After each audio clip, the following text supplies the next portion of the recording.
नमस्कार दोस्तों, हमारे लिसन स्टडी चैनल की करंट अफेयर सेगमेंट में आपका स्वागत है। आज है 1 अगस्त और 1 अगस्त तक एग्जाम के पॉइंट ऑफ व्यू से जितनी भी इंपॉर्टेंट अपडेट्स हैं वो हम यहाँ पर देख लेते हैं। तो पहला क्वेश्चन है, भारत में 75 स्कूलों की 750 लड़कियों के द्वारा बनाया गया सैटेलाइट जिसे इसरो के छोटे सैटेलाइट लॉन्च व्हीकल के अंतर्गत अगले महीने प्रक्षेपण करने की तैयारी है, उसका नाम है।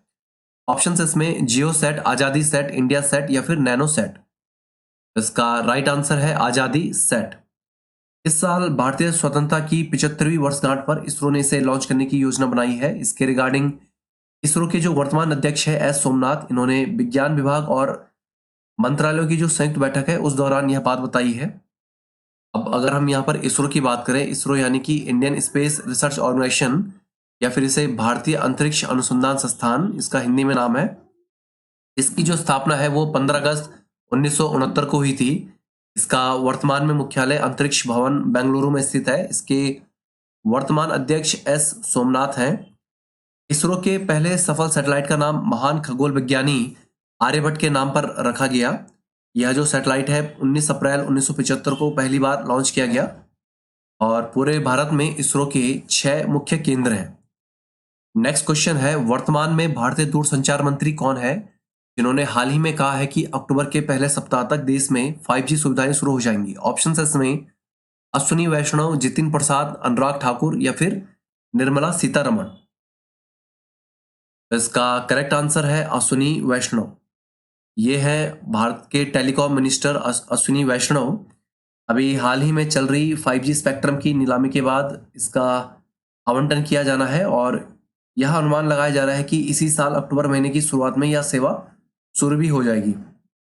अब यहाँ पर भारतीय केंद्रीय मंत्रिपरिषद की अगर हम बात करें तो वर्तमान में प्रधानमंत्री श्री नरेंद्र मोदी के अलावा रक्षा मंत्री हैं श्री राजनाथ सिंह, गृह मंत्री हैं अमित शाह, वित्त मंत्री हैं निर्मला सीतारमण, कृषि मंत्री हैं नरेंद्र सिंह तोमर, हमारे विदेश मंत्री हैं एस जयशंकर, कानून मंत्री हैं किरण रिजिजू, स्वास्थ्य मंत्री हैं मनसुख एल मंडाविया, पर्यावरण मंत्री श्री भूपेंद्र यादव, सड़क परिवहन मंत्री नितिन गडकरी हैं, शिक्षा मंत्री हैं धर्मेंद्र प्रधान और रेल मंत्री हैं अश्विनी वैष्णव। नेक्स्ट क्वेश्चन है, हाल ही में संसदीय पैनल द्वारा किस राज्य में लागू यूनिफॉर्म सिविल कोड की समीक्षा की गई? ऑप्शन इसमें उत्तराखंड, हरियाणा, गोवा या फिर महाराष्ट्र। तो इसका राइट आंसर है गोवा। अब इसमें इंपॉर्टेंट बात यह है कि गोवा में पुर्तगाल सरकार के समय से ही यूनिफॉर्म सिविल कोड लागू है। वर्ष 1961 में उस समय की जो गोवा सरकार बनी थी उस समय भी यूनिफॉर्म सिविल कोड के साथ ही वो सरकार बनी थी। यहाँ पर गोवा राज्य की बात कर लेते हैं तो इससे रिलेटेड कुछ इंपॉर्टेंट पॉइंट्स हैं। गोवा राज्य की राजधानी पणजी है, यहाँ की राजभाषा कोंकणी है। गोवा की राजधानी पणजी ये मांडवी नदी के तट पर स्थित है। यहाँ का जो उच्च न्यायालय है वो मुंबई हाईकोर्ट के न्यायिक क्षेत्र में आता है। गोवा 19 दिसंबर 1961 को केंद्र शासित प्रदेश के रूप में स्वतंत्र हुआ और वर्ष 1987 में गोवा को पूर्ण राज्य का दर्जा मिला। गोवा के वर्तमान मुख्यमंत्री प्रमोद सावंत है। नेक्स्ट क्वेश्चन है, भारत इनमें से किस देश के साथ राजस्थान में अल नजहा 4 नाम से 13 दिन का एक सैनिक अभ्यास करेगा? ऑप्शन इसमें सऊदी अरब, इजराइल, कतर या फिर ओमान। इसका राइट आंसर है ओमान। यह जो सैन्य अभ्यास है ये आतंकवाद रोधी अभियान पर केंद्रित होगा। ये राजस्थान के महाजन फील्ड फायरिंग रेंज में आयोजित किया जाएगा। अब यहाँ पर भारत का अन्य देशों के साथ कुछ प्रमुख सैन्य अभ्यासों के बारे में बात कर लेते हैं। सूर्य किरण ये भारत और नेपाल के बीच होता है। गरुड़ वरुण ये भारत और फ्रांस के बीच है।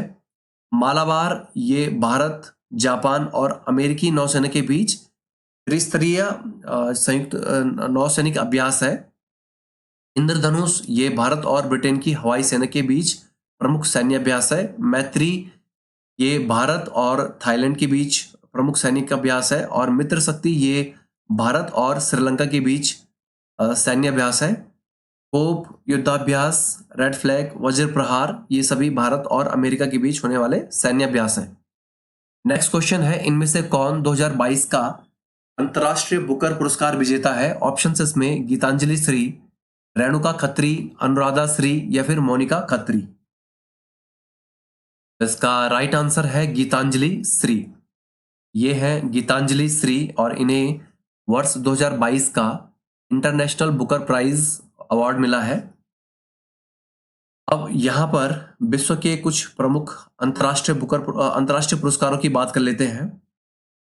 तो नोबेल पुरस्कार 1901 से यह पुरस्कार प्रदान किया जाता है। ये वर्तमान में 6 क्षेत्रों शांति, भौतिक शास्त्र, रसायन शास्त्र, चिकित्सा, साहित्य और अर्थशास्त्र के क्षेत्र में दिया जाता है। रेमन मैग्सेसे पुरस्कार है। यह पुरस्कार 6 क्षेत्रों जन सेवा, सरकारी सेवा, पत्रकारिता, जनसंचार, सामुदायिक नेतृत्व और अंतर्राष्ट्रीय सद्भाव के लिए दिया जाता है। यहाँ पर पुलित्जर पुरस्कार ये पत्रकारिता और साहित्य के क्षेत्र में दिया जाने वाला पुरस्कार है। बुकर पुरस्कार ये साहित्य के क्षेत्र में दिया जाता है। ऑस्कर पुरस्कार ये फिल्म जगत के क्षेत्र में दिया जाने वाला पुरस्कार है। और ग्रैमी अवार्ड ये संगीत के क्षेत्र में दिया जाता है।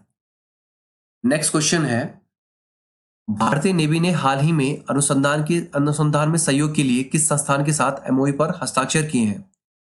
ऑप्शंस इसमें IIT Kharagpur, IISc Bangalore, NIT Srinagar या फिर आईआईटी दिल्ली। इसका राइट आंसर है आईआईएससी बेंगलोर। विमानन अनुसंधान और विकास पर सहयोग करने के लिए इन्होंने इस सब समझौते पर हस्ताक्षर किए हैं। तकनीक इसमें अगर बात करें तो इसमें एरोस्पेस, एरोनॉटिकल इंजीनियरिंग और डिजाइन तकनीक आदि इन क्षेत्रों में जो सहयोग है अनुसंधान के क्षेत्र में, इसके रिगार्डिंग इन्होंने इस एमओयू पर हस्ताक्षर किए हैं। अब यहाँ पर अगर हम बात करें भारतीय नौसेना की, तो भारतीय नौसेना का पहले नाम रॉयल इंडियन नेवी था। इसका जो मुख्यालय है वो नई दिल्ली में स्थित है। 4 दिसंबर 1971 को ऑपरेशन ट्राइडेंट की सफलता की वजह से हर साल 4 दिसंबर को भारतीय नौसेना दिवस मनाया जाता है। वर्तमान में एडमिरल आर हरिकुमार ये भारतीय नौसेना प्रमुख है। नेक्स्ट क्वेश्चन है, इनमें से किस अमेरिकी प्रतिनिधि सभापति ने अगले सप्ताह 4 एशियाई देशों में अपनी यात्रा की पुष्टि की है? ऑप्शंस इसमें Kamala Harris, Nikki Haley, Nancy Pelosi या फिर इनमें से कोई नहीं। इसका राइट आंसर है नैन्सी पेलोसी। ये है नैन्सी पेलोसी। नैन्सी पेलोसी की अगर हम बात करें तो इन्हें दूसरी बार अमेरिकी प्रतिनिधि सभा का अध्यक्ष चुना गया है। इस पद पर रहने वाली ये अमेरिकी इतिहास की पहली महिला है। यहाँ पर संयुक्त राज्य अमेरिका की अगर हम बात करें तो इसकी स्थापना 4 जुलाई 1776 को हुई थी। यहाँ की राजधानी वॉशिंगटन डीसी है। अमेरिकन डॉलर यहाँ की मुद्रा है। अमेरिका की खोज 1492 में कोलंबस ने की थी। अमेरिका की संसद को कांग्रेस कहा जाता है। यहाँ सैन फ्रांसिस्को में सिलिकॉन वैली कंप्यूटर और सॉफ्टवेयर उद्योग के लिए प्रसिद्ध है। और अमेरिका के वर्तमान राष्ट्रपति जो बाइडेन है। अब कुछ इंपॉर्टेंट वन लाइनर्स की बात कर लेते हैं। 1 से 7 अगस्त तक विश्व स्तनपान सप्ताह के रूप में मनाया जाएगा। हाल ही में संसदीय पैनल द्वारा गोवा में लागू यूनिफॉर्म सिविल कोड की समीक्षा की गई। राष्ट्रमंडल खेल 2022 में भारोत्तोलन में भारत की विंध्या रानी देवी ने भारत के लिए सिल्वर मेडल जीता है। अमेरिकी प्रतिनिधि सभापति नैन्सी पेलोसी इन्होंने अगले सप्ताह 4 एशियन देशों में अपनी यात्रा की पुष्टि की है। गीतांजलि श्री को वर्ष 2022 का अंतर्राष्ट्रीय बुकर पुरस्कार मिला है। भारतीय नेवी ने Indian institute of science Bengaluru के साथ अनुसंधान में परस्पर सहयोग हेतु एक एमओयू पर हस्ताक्षर किए हैं। भारतीय उपराष्ट्रपति वेंकैया नायडू ने हाल ही में तमिलनाडु पुलिस की सराहना करते हुए उन्हें प्रेसिडेंट कलर प्रदान किया है। संजय अरोड़ा को राकेश अस्थाना की जगह दिल्ली पुलिस का नया कमिश्नर नियुक्त किया गया है। जस्टिस खानविलकर